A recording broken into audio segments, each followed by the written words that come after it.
سنو بھائی، خارش کا بہت مجرب دم، جس کسی کو خارش کی بیماری کا مشغلہ ہو وہ خود بھی یہ عمل کر سکتا ہے یا پھر اور اس عمل کو کر کے مریض کو اس پہ دم کر سکتا ہے، یعنی مریض خود پڑھ لے یا کوئی اور اس عمل کو پڑھ کے مریض کو دم کرے۔ تو یہ آیت مبارکہ ہے پارہ 18 اور سورۃ المؤمنون 23 نمبر سورت اور آیات نمبر 14۔ دن میں ایک دفعہ دم کرنا ہے،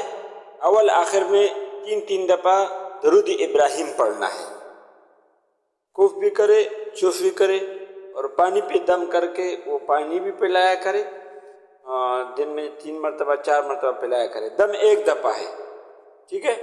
ابھی آگے سنیں۔ فکسونا، پھر پہنایا ہم نے العظام، ہڈیوں کو، لحما، گوشت، ثم پھر انشأناہ، اٹھایا ہم نے اسے، خلقا، مخلوق، آخر، دوسری، فتبارکا، تو بہت بابرکت ہے، اللہ